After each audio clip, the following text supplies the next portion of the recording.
Hello, everyone. Welcome back to another live stream. Thank you so much for tuning in for another show. Welcome to all of our members and subscribers and viewers from all across the world, primarily from Holland. I see many people speaking in Dutch in the chat. Welcome, everyone, to another live stream. In this live stream, I want to talk to you about a couple of things, but we're going to be talking about primarily the events that took place in Amsterdam following the hooliganism coming from genocide supporters in Holland. So the crowds of Maccabi Tel Aviv who were there to watch the match between them and Ajax started rioting, wreaking havoc in the streets, chanting, "Kill all Arabs," taking off Palestinian flags because, you know, there's a lot of sympathy with Palestine in Holland, and acting like hooligans basically in the streets, which of course caught the attention of the population. Now, well, people started to hit back, of course. You know, you're not going to watch someone, you know, ripping flags and stuff and saying "kill all Arabs" and remain silent, are you? So the people started hitting them back, and we saw a lot of images. Some of them were funny, to be honest with you. And of course, you know, most mainstream media spinning things around, you know, pogrom and, you know, anti-Semitism and the usual garbage. However, I wanted to discuss a couple of dimensions here. Firstly, of course, it's obvious that they started it. You're talking about genocide supporters, people who served in the army. Some of them served in Gaza. Some of them killed innocent people and probably raped little children. And they are allowed to go and travel globally. That's the first thing here. So there's something very absurd about the fact that anyone from that country who has a proven track record of serving in the army can go and travel freely. That's something very absurd, because you actually participated and served in a genocidal army committing massacres that is being investigated. The international courts of justice, evidence every single day, prove that they kill innocent people, behead and amputate children, committing an infanticide in Gaza. They rape prisoners. They kidnap children who are 3, 4, and 5-year-olds, includes babies. And they commit the worst atrocities under the sun. Yet, these people can be between you and me and everyone, going around roaming freely. How is that even possible? Why is there no action being taken against people traveling from that country who have a track record of serving in the army, or at least the most recent war in Gaza? So some of the evidence that was coming from Amsterdam shows that some of these people actually served in the genocide army. And how do you know what they committed and what they did not commit in the army? Isn't it absurd to allow people to roam around freely? What, do you trust them? Where is the sense of security? Where is the sense of safeguarding anyone? Adults, children, innocent people. We're talking about people who murder people left, right, and center. And they went with that entitled, arrogant approach to Holland, thinking that they can go and say, "kill all Arabs." And, you know, some of the Moroccan community or the Algerian community or anyone else from Holland origin will not do anything. Okay, so they got a beating. And we had reports that some of them were missing too. And then we had some of the hypocrites and the government saying that, "oh, you know, we're ashamed," right? They're telling some of the Zionists that we are ashamed of what happened. But there are a couple of things that were interesting that happened. One of them was the fact that Israel sent army planes to rescue the genocide supporters. But the authorities in the Netherlands, they did not allow them to land. They were not happy with that.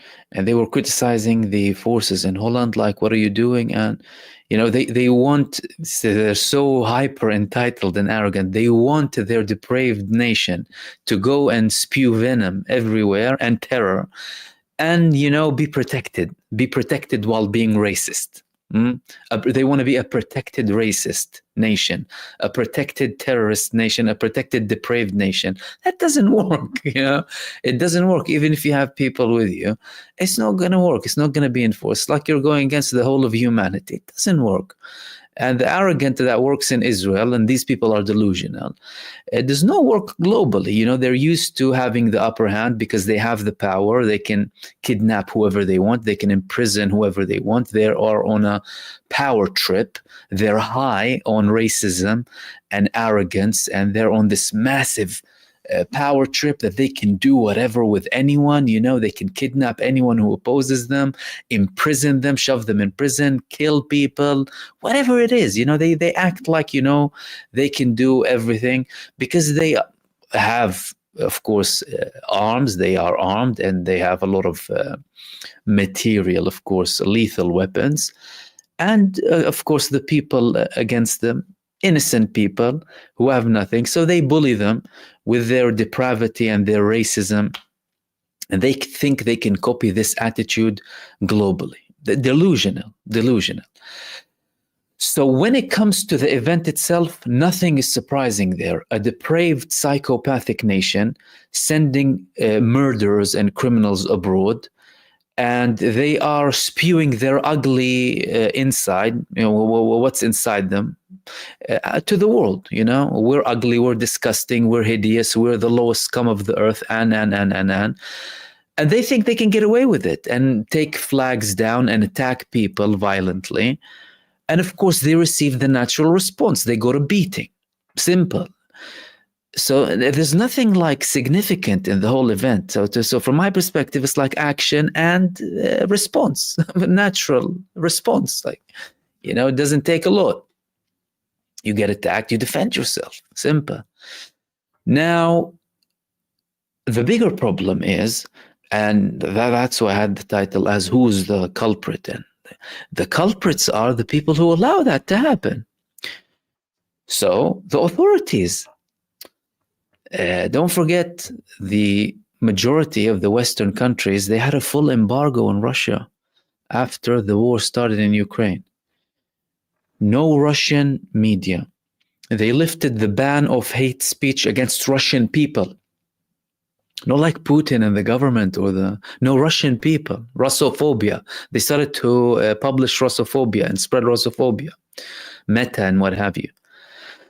They banned them from the Olympics. No international, or what they call international committees and what have you with Russian participation, banning them from everything, sanctions, stealing things that are owned by Russian people who they believe are linked to the government. So theft, state theft happening from Western countries against Russia.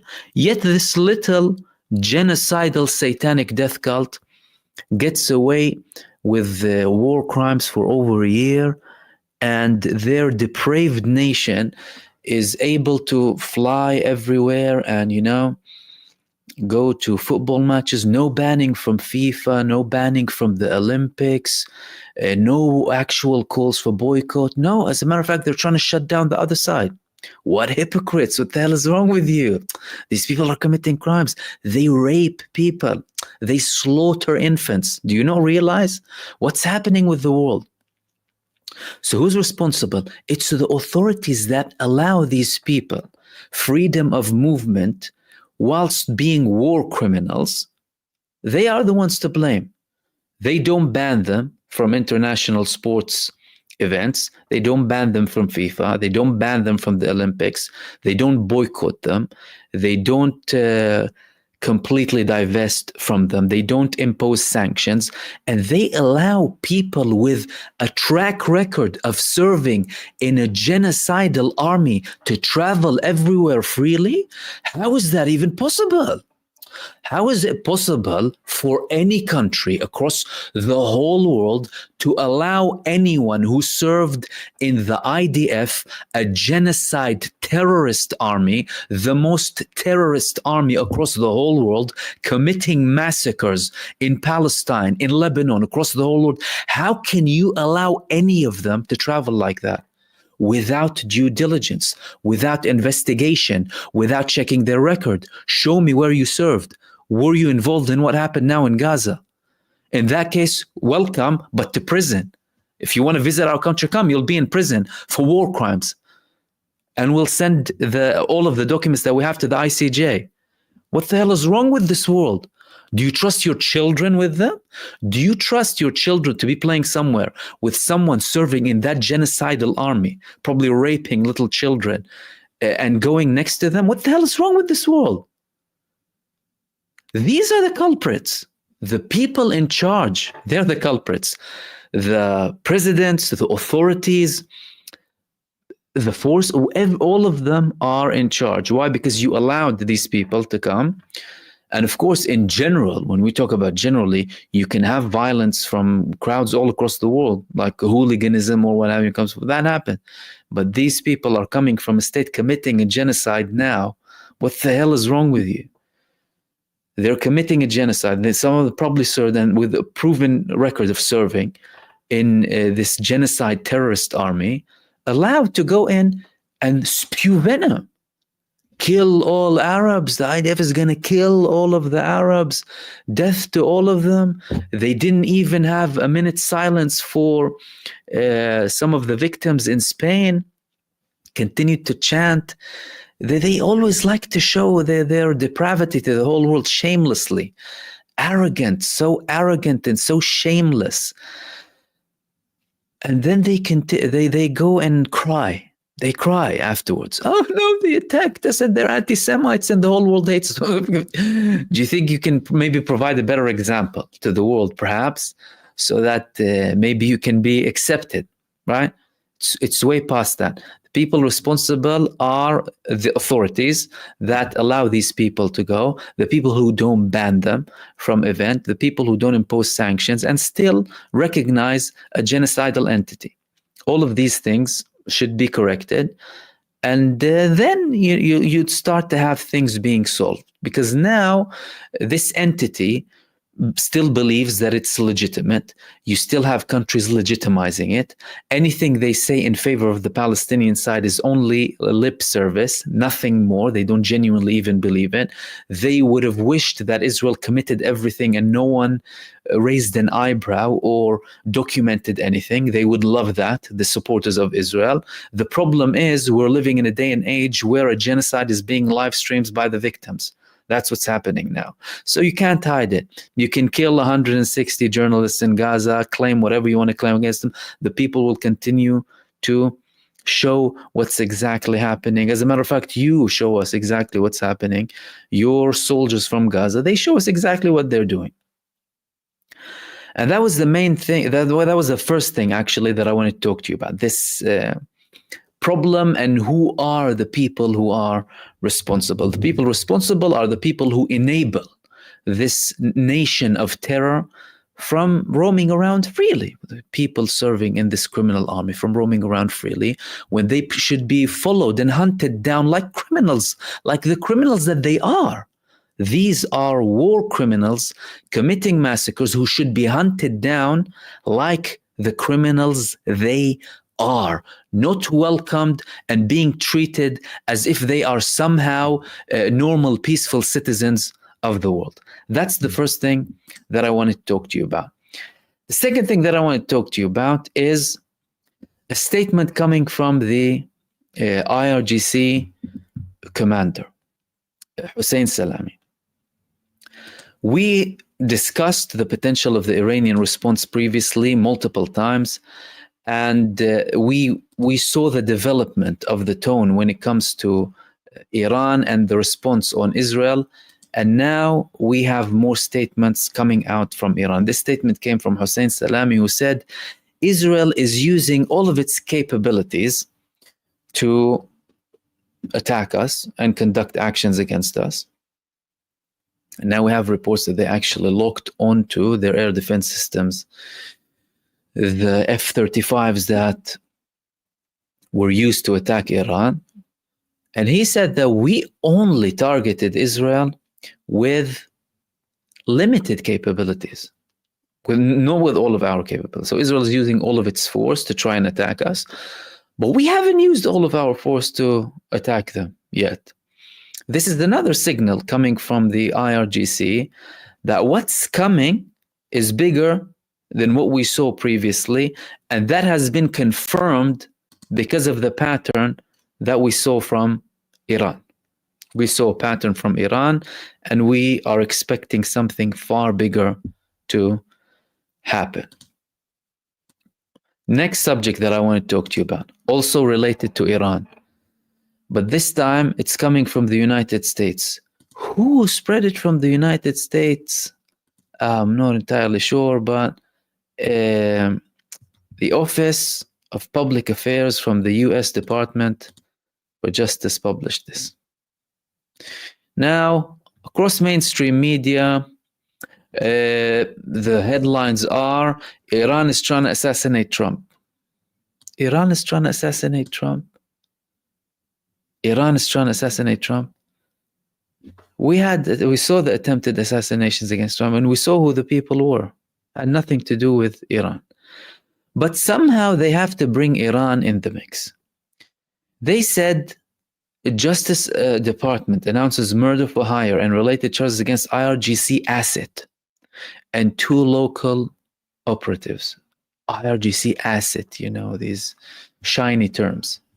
Iranian asset Farhad Shakiri employed multiple associates in the New York City area to surveil and murder a U.S. citizen of Iranian origin who has publicly opposed the Iranian government. Farhad Shakiri, 51 of Iran, Carlyle Rivera, also known as Pop, 49 of Brooklyn, New York, and Jonathan Lodholt, 36 of Staten Island, New York, were charged today in a criminal complaint in connection with their alleged involvement in a plot to murder a U.S. citizen of Iranian origin, New York. Rivera was arrested in Brooklyn, New York, and Lodholt was arrested in Staten Island, New York yesterday. Shakiri remains at large and is believed to reside in Iran. Rivera and Lodholt made their initial appearance in the Southern District of New York yesterday and were ordered detained pending trial. There are actors in the world that pose as a grave threat to the national security of the United States as Iran. Few actors who pose as a grave threat as does Iran. Is Israel one of them? Said Attorney General Merrick B. Garland. The Justice Department has charged the asset of the Iranian regime who was tasked by the regime to direct a network of criminal associates to further Iran's assassination plots against its targets, including President-elect Donald Trump. Now, mind you, they have no evidence that Trump was anything to do with this plot, by the way. But they're saying that some of them included Donald Trump. Why are they doing that? They're doing that to firstly deviate from the fact that there was an assassination and there was a massive failure from the security team based on the evidence that we saw from Donald Trump, not once but twice, and cover that up, although we had a man, American, white, young male, trying to shoot Donald Trump. The authorities were warned, the security team, yet he somehow was able to take a shot at Donald Trump. Again, based on everything that we saw. And then there was another report. Someone, and I think he was a Ukrainian descent, the other one, and that failed as well. So they have to cover that up and bring something related to Iran. And also play with the Zionist narrative as if Iran is the problem, right? Iran is the problem. When did Iran pose any threat to the United States? Do they have a lobby? Lobbying? Do they buy politicians? Do they undermine United States democracy and laws, do they have a network of secret services getting young American girls being raped to be used as blackmail? Does Iran have that? Or does another country have that in the United States? Iran doesn't have none of that in the United States. The country that does have all of that in the United States is Israel, of course. They have AIPAC, they have other lobbying groups. They undermine the US. They work against the US in many cases. They bribe politicians. They blackmail politicians. They have pedophile rings used to blackmail senior figures in the country, people in politics, people in economy, people in the military, people in the media. And we have confirmation about all of that. Yet somehow that's not pressing enough for the American authorities. That's not pressing enough. That's, it's not enough to take action against this country, but it's suitable to fabricate something against Iran. How long will it take for anything to happen, or will we see something developing based on that? Trump at one point was playing on this Iran card, this unsubstantiated Iran card, and claiming that, Iran, if they had an attempt, they know what happened to them, and if they had an attempt to go and attack Donald Trump or assassinate him. Again, although everything is unsubstantiated. The man promised that he's going to stop wars. If he's going to stop wars, he's going to have to make peace with Iran. He's going to have a deal with Iran. He's going to have a deal with Iran, and he's going to have to change the approach that he had previously with Iran, because that's not going to work. And Iran is a massive player in West Asia, and if he wants to solve the problems also in Palestine and Lebanon, he has to have a peaceful language with Iran, not a hostile, arrogant, imposing colonial or neo-colonial language. That's not going to work. That's not working. As a matter of fact, that's about to be demolished for life. That's it. This language that they're using, it's going to be done. We're witnessing the creation of something new here. But there's still risk. Why? Because that lobby that undermines the sovereignty of the United States of America is still operating. They have a free hand, and they control many people in power, and they funded the coming president, and they fund the current establishment and administration in the United States. Next subject. Under a month ago, the United States gave Israel an ultimatum. They gave Israel an ultimatum on the 13th of October. They said 1 month. Israel, you have 1 month to get aid in. You have 1 month to get aid in, and we need to see an improvement. We need to see actions. Otherwise, we're going to have to start taking some actions that could potentially include an embargo. Again, the wording was vague coming from the United States, but they said that. And guess what? Israel is reporting certain things. This is one of their reports. Kisufim crossing, I don't know why it said Kisuf here, will be opened in the shadow of the American threat. Aid was sent to the accomplices of the massacre. This is a quote coming from other people. But the main thing that we want to get from here is that Israel is confirming that they're going to start allowing more aid in because of the American threat to have a potential arms embargo. In accordance with the guidance of the political echelon as part of the effort to increase the amount and routes of aid to the Gaza Strip, the IDF is preparing to reopen the Kisufim crossing. In recent weeks, engineering works have been carried out in the area, during which inspection and protection infrastructures were built and the axes were paved. In Israel and the Gaza Strip, allowing the aid to enter the southern strip while providing a response strengthening the protection of the surrounding settlements. Okay. They're saying that we're opening the Kisufim. Kisufim, and like they said, it's in the south. The United States told them about the north. So how is that linked? They're trying to create something out of nothing. This came after another report was made about the Erez crossing. A new part of the Erez crossing in the north has been opened to allow aid in. Israel published some images of trucks going in the night. No proof of anything really. And to say that we're starting to get in because, the political echelon allowed that. We won't believe anything from all of these reports up until we see aid coming into North Gaza. We haven't seen that. Up until the Palestinians in North Gaza start showing the trucks of aid going in, people who have been under a war of starvation, no water, no food, no nothing, for over a month now, in particular in North Gaza, up until they show us what's happening. And Israel killed over 1,200 people in North Gaza only in under a month.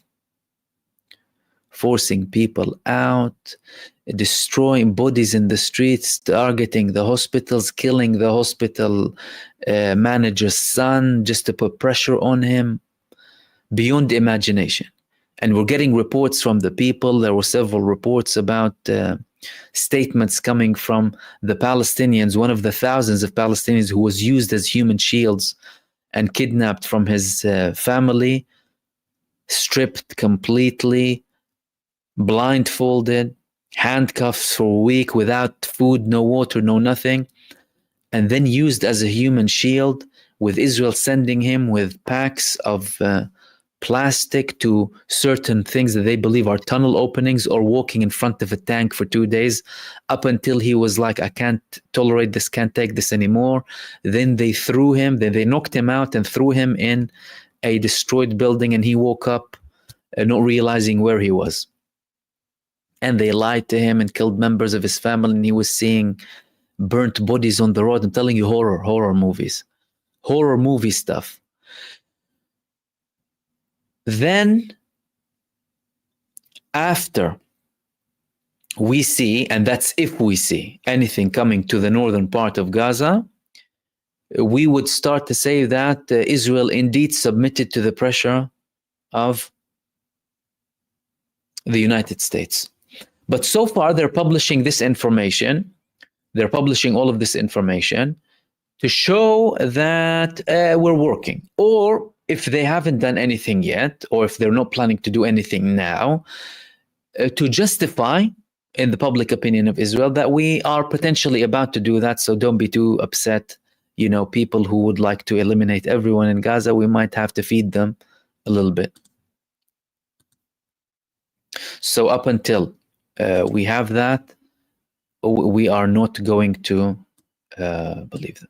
And this is, by the way, the man that I was talking to you about, one of the stories about the man who was used as a human shield. This guy right here. Zakaria, his name is. And he posted this information to PalInfo. Again, like I described it in short for you, but that's for those of you who want to kind of visit the link to get all of his testimony, horrible stuff coming from him, how he was used as a human shield. And he was said blindfolded for 3 days, hand and feet tied, no food, drink, or sleep, and subject to severe torture, alongside horrible statements coming from him. So if any of you want to have the whole statement, you can go there. Which leads me to the final thing that I want to talk to you about before I open the space up for the community.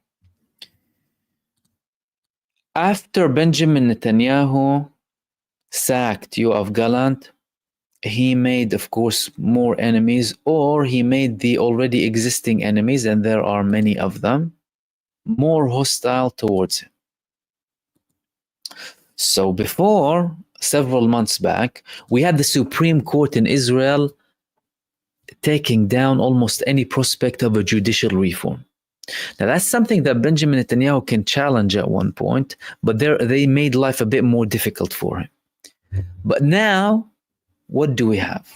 Now we have this. Netanyahu is going to be facing investigations. There are going to be investigations carried out against Benjamin Netanyahu. Benjamin Netanyahu's situation has been really bad in Israel when it comes to corruption previously.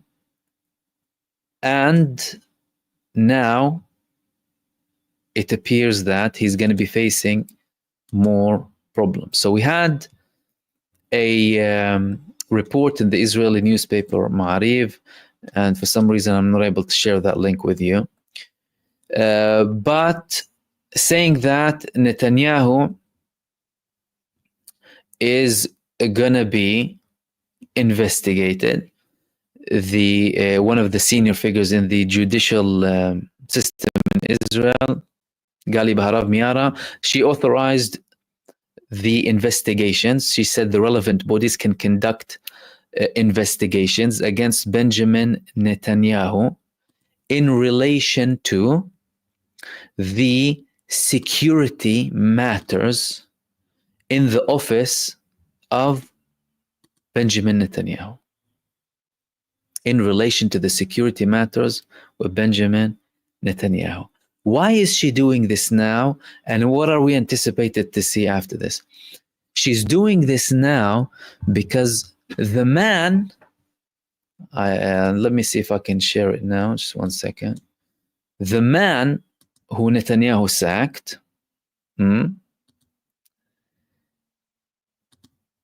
is Yoav Gallant. Yoav Gallant called for an investigation, right? The 7th of October. That's the report here. Yoav Gallant called for investigation surrounding October the 7th. The failure, the knowledge, there were reports that the Mossad knew and that they told Benjamin Netanyahu. He ignored to use the 7th of October to conduct a plan that he had for Gaza. And he got rid of Yoav Gallant, and he is trying to have his own mini team inside the IDF and the security establishment that would report directly to him and have a blackmailing record surrounding certain figures. That was released just a couple of days ago. So he has people operating within the army and the security establishment, not for the establishment, but for Netanyahu himself. Why? So that they can pass him sensitive information, sometimes personal sensitive information about people in the IDF and people in the other security establishments and what they do, so that Netanyahu can use that as leverage against him.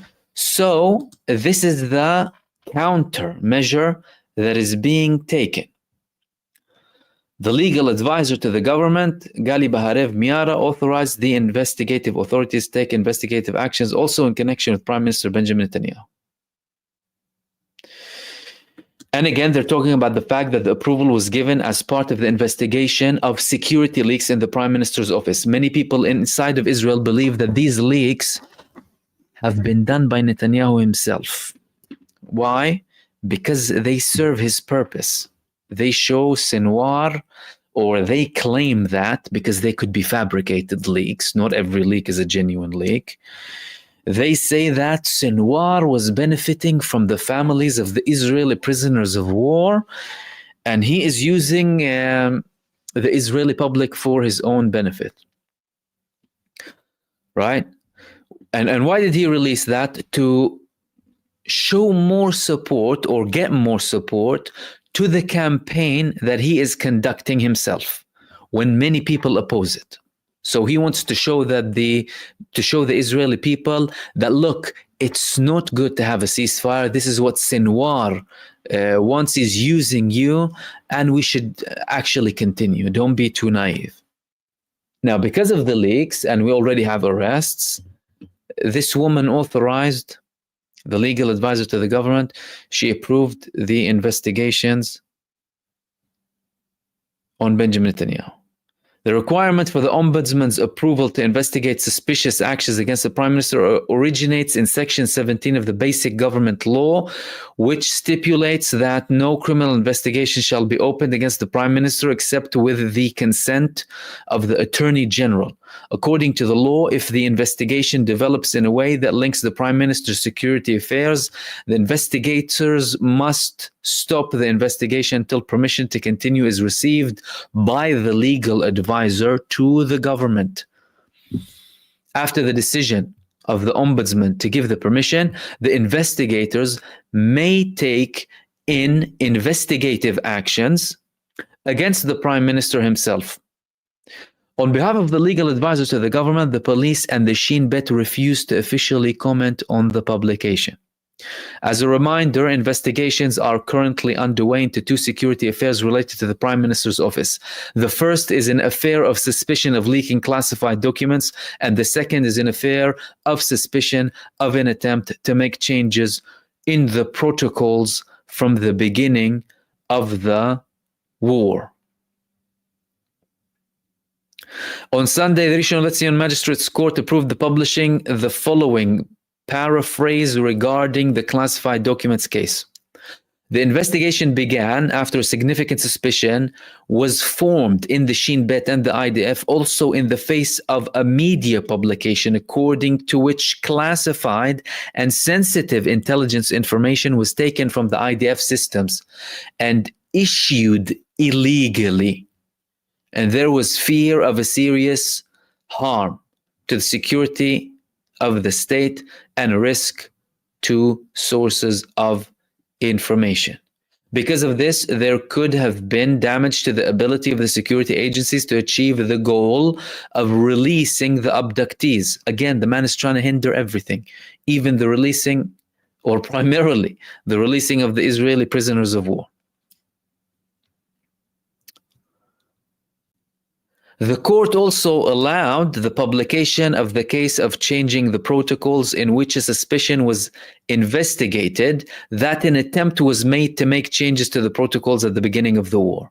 And the suspicion attempts made in the Prime Minister's office to make changes to the protocols of the defense cabinet discussions.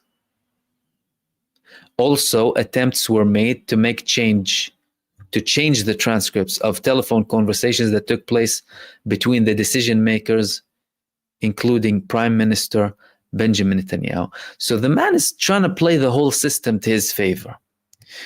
And there's a limit to how far he can go. There's a limit to how far he can go. He is falsifying information, twisting the facts that are coming to him, twisting the evidence, even when it comes to the day-to-day stuff that come from Gaza, twisting information and reports coming to him from the security establishment and translating them or promoting them, pushing them to the public in a manner that would suit him. And we had evidence about that from the beginning of the war that we spoke about many times from figures close to Benjamin Netanyahu. And yesterday we spoke about the claims coming or the statements coming from the Israeli soldiers in Gaza saying that the army is lying with what it's publishing. And with their lies, we are under threat. We become more vulnerable because they are not recognizing what's happening actually on the ground. This could give Benjamin Netanyahu more of a headache. However, he's still in power. And it's not like it's the first scandal or problem that Benjamin Netanyahu is going to be facing. He faced a lot of problems before. But the more that he continues down the path of expanding the genocide and acting in such a reckless manner, reckless psychopathic manner, without any calculation, without any genuine strategic vision, nothing but delusions for the future, and trying to implement everything with force, it's becoming more difficult for him to get away with all of these things. However, he's still there.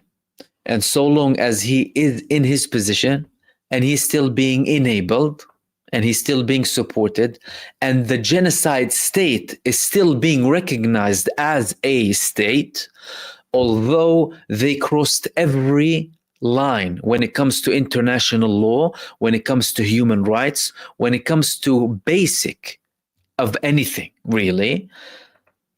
So long as that exists, expect that man to be conducting more things, although he is a man who is very, very dangerous.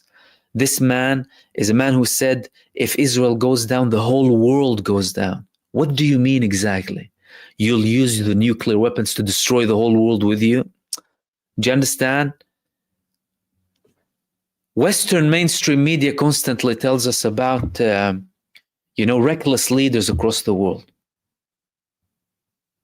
You have an insane psychopath committing a genocide every single day.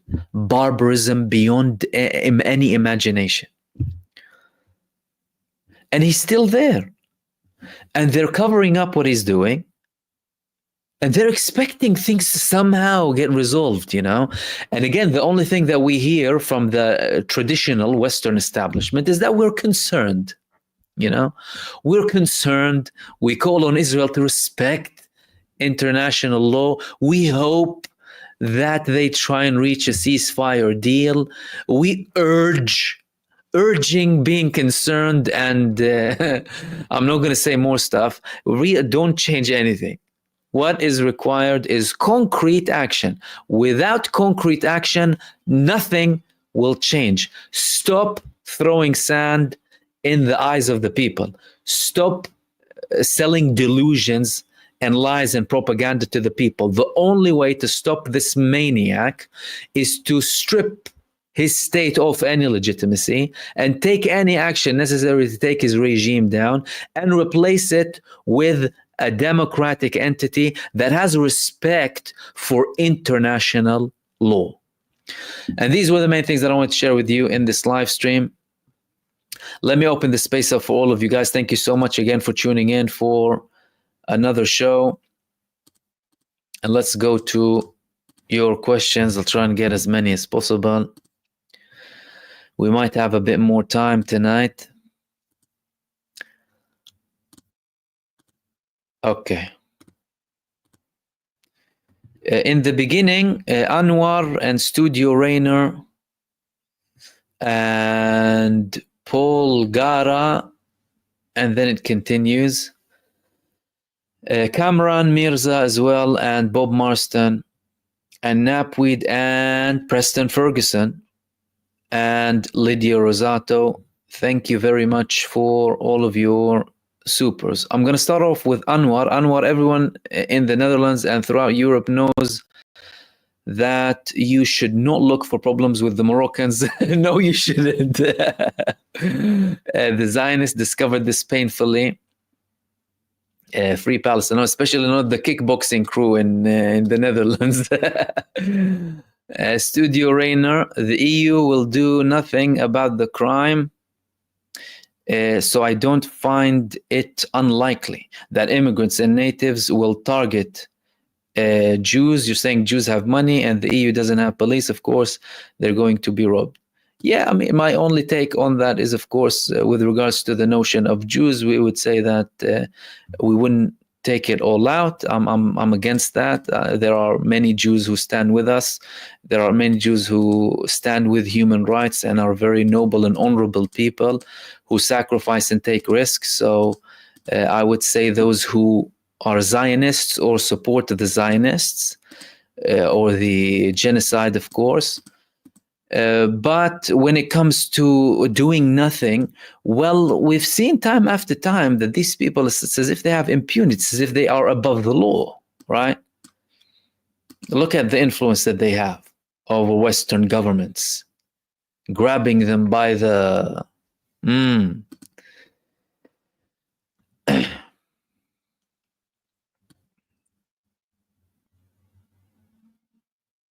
And you also said afterwards, the media isn't interested in promoting peaceful solutions. The ghost of Cyrus the Great weeps. No, the media isn't interested in finding solutions. That's why I personally do this, because they're not looking, not only that they're not looking to have any solutions, they constantly spew venom and propaganda that makes me want to vomit, that makes me sick. That's why we do this every day, or I do this every day personally. And some of them try and be careful of those who try and act like they're on your side, right? Or on the, no, not your side, because to me, it's not about just taking, it's about standing with basic human rights. But isn't it ironic that one of the biggest garbage tabloids in the United Kingdom today, the Daily Fail, published an article calling the genocide crew, the Maccabi Tel Aviv supporters in Morocco, hooligans, and saying cabbies were defending themselves. Don't fall for that. These people are trying to get people who don't trust them whatsoever on their side so they can have more viewership and more readers. Don't fall for that. Every single mainstream media outlet out there, every single one of them from the mainstream, they are flawed and they will put poison somewhere. And they try and act relevant and try and publish something that's on the right side. That's why you saw many people who are like calling for human rights and equality and what have you, and anti-war, saying, oh, look, the Daily Fail posted that. Trying to have relevance. Be careful. Mainstream media is always against you. Mainstream media is there to make you an imbecile, ignorant robot fool who only follows the system like a sheep and is only obedient and is fearful of speaking up and standing for the truth, and is there to instill fear in you so that you can shut up and not say what's right. So don't fall for it. They are poisonous. And they are a massive problem. They're the biggest problem. And the war on the front of the media is just as important as the war on the ground, if not even more important. Why? Because when they want to murder people, they need to justify it in the minds of the people. They need to brainwash people to a level where they see other human beings as sheep that can be slaughtered. How are they committing a genocide now? Some people are covering it up, right? Even people who will speak to like, pro-truth voices and stuff like that, only getting them for viewership, only getting them for their own interest, not getting them for genuinely standing up with what's right and actually educating the people. And you know what? Just be factual. You know, this is the only thing that we're asking. It's not about taking, just be factual. Don't spew lies, venom, propaganda, and unsubstantiated information. Don't twist the facts. Don't hide the evidence. That's the only thing that everyone is asking, by the way, because if that's the case, then things would have been amazing a million years ago. And I think everyone should be careful with that. The media is poison. Mainstream media is poison.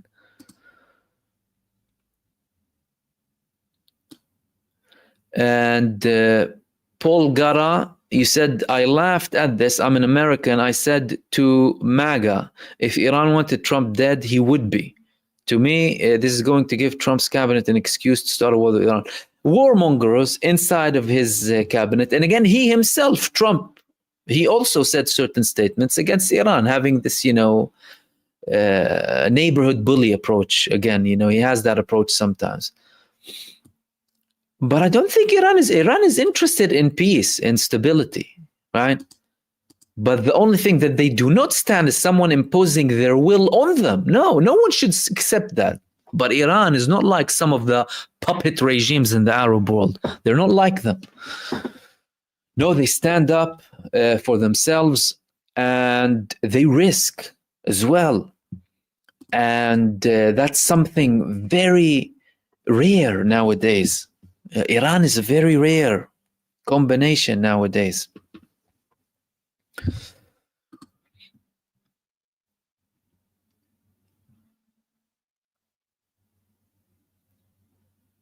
And Bob Marston, you asked me about the new information about the confrontation. If you go back to the beginning of the live stream, we mentioned everything briefly, and we spoke about the responsible people as well.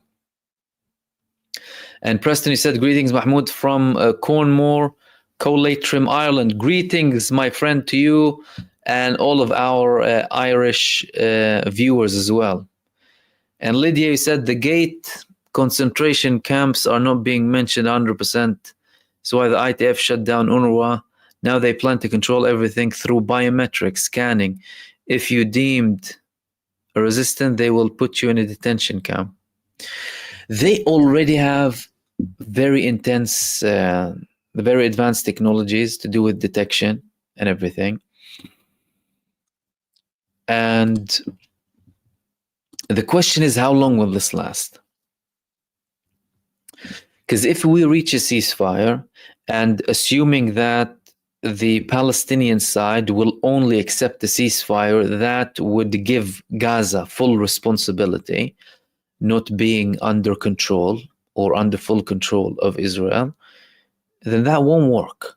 The only thing the Palestinian side would have to deal with is whatever the genocide forces planted inside of Gaza, because they've spent over a year there. They probably planted devices and what have you, and they would have to clean up after them. But so long as they have a certain presence, then they're going to control what comes in and out. And with lack of action from neighboring countries, from international countries, they're there.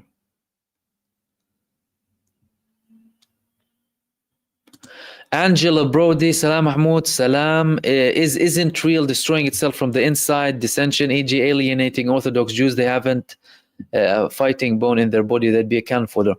Yeah, the fighting is extremely intense, and the notes, the tone that is coming from the opposing side of Benjamin Netanyahu now is becoming more and more loud and more vocal and more blatant, right? So you have more voices inside of Israel talking about the genocide, talking about the crimes that are happening, people outright, and you know, we had this being the case for a while, but now it's intensified. And with them and the Orthodox Jews, like they live in different planets, by the way. The Orthodox Jews, or a big chunk of the Orthodox Jews, they completely disregard the state. They don't believe in Zionism. They don't believe in Zionism. They despise Theodor Herzl, who established Zionism. And they will never, fall into this conscription thing, even if you bring 100,000 laws, because to them the Torah is the law, not Netanyahu. But of course, he has some elements of the Orthodox in his government, and they're there for a reason. They're there, and that's why Netanyahu, even though there are laws to enforce conscription, Netanyahu won't allow it because he relies on them. So they're there for their own interests as well.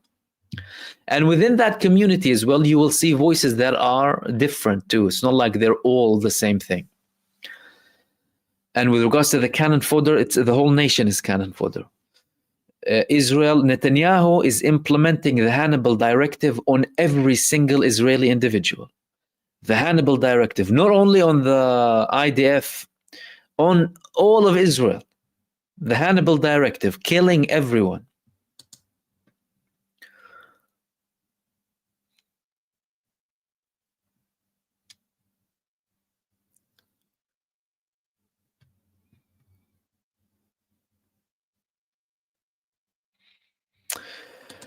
Tam,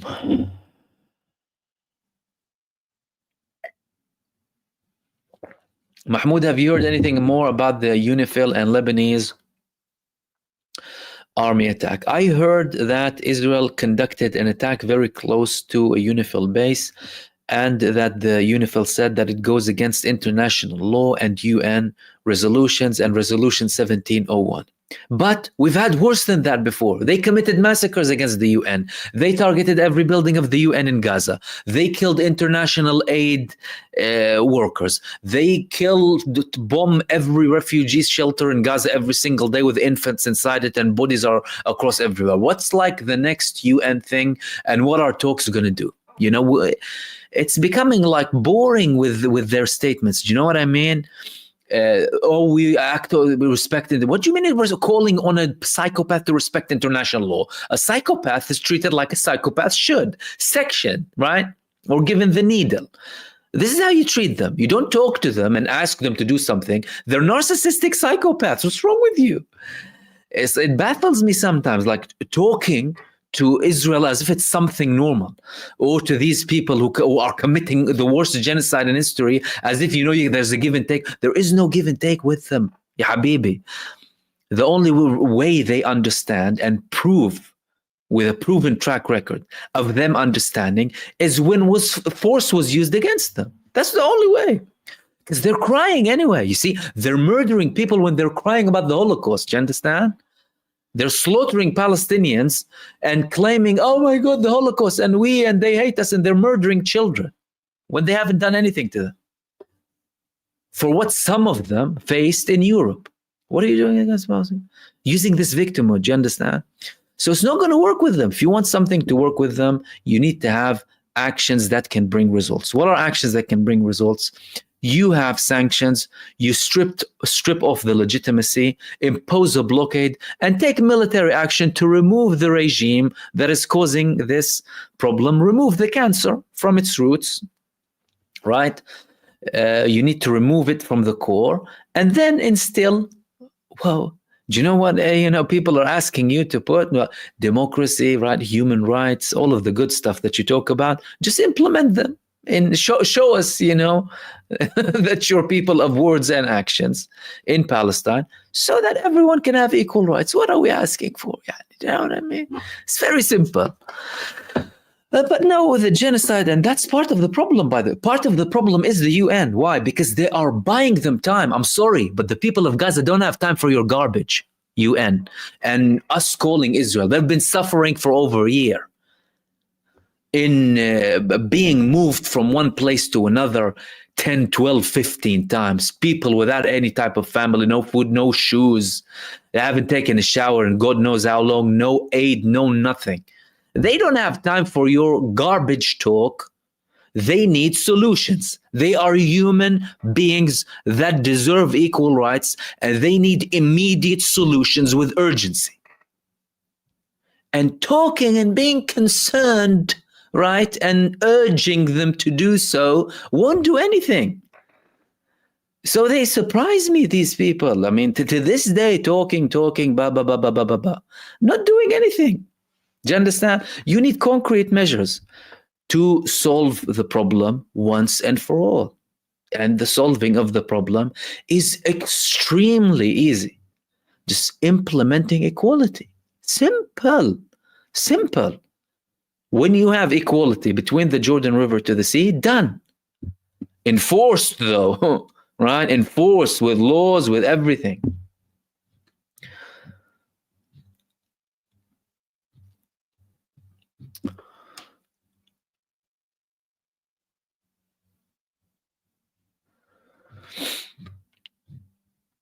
Okay, let's take a few more questions. Let's see where we are. I have a long list to go through. Sorry about that, guys. And Wendy Melly and Angela Brody and Kevin, by the way, thank you so much for your supers. Much appreciated.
Okay. We'll take the last one from Midas. Midas said, do you think the Iranians will retaliate against Israel? Yeah, I personally think so.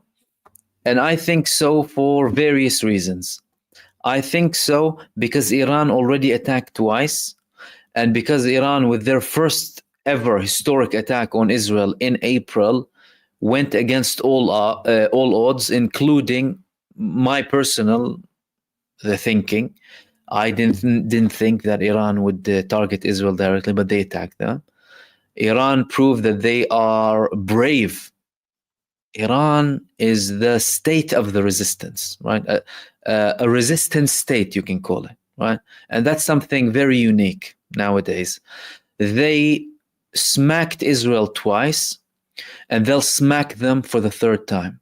When will Israel get that smack? And mind you, it could be a smack, it could be a nice knockout, it could be an uppercut, something really heavy to make them wobble like that. They're going to get that smack, I think, not more than a month, within not more than a month.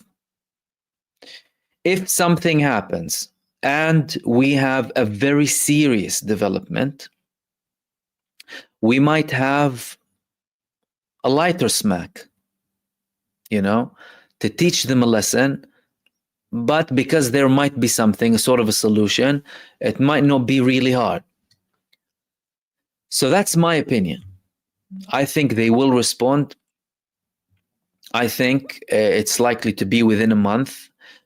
All of my ideas are simply based on their patterns. If not, then they are a state at the end of the day. They're entitled to change their mind and what have you, but it would be surprising. And I think it would be a dangerous move politically, because it would set a precedent that Israel can attack without retaliation. And that's not good for them. And we are at a period where countries are creating equations, right? And for Iran to gain back its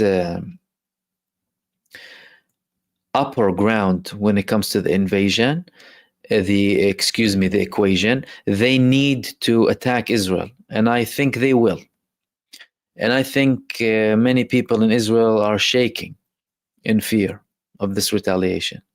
Like Netanyahu was shaking when he was reading that script after Iran attacked. They made a mistake, trying to act serious, and how he was running. I think True Promise 3 will be interesting. And we'll wrap it up there, guys. Thank you so much for tuning in for another show, guys. Thank you very much for all of your supers, everyone. Gadget Inspector, he said, love from Ireland. Much love back, my friend, and many thanks to you. Midas, Kevin, Angela Brody, Wendy Melly, Lydia Rosato, Preston Ferguson, Napweed, Bob Marston, Kamran Mirza, Polga, Studio Rainer, and Anwar. Thank you all for your supers, much appreciated. And thank you everyone else who participated in the chat. And of course, sorry if I didn't reach your comments. However, I'll hopefully be with you tomorrow. In the meantime, guys, stay blessed. Take care. Enjoy the rest of your weekend. And I will see you soon in the next video. Peace, everyone. Take care.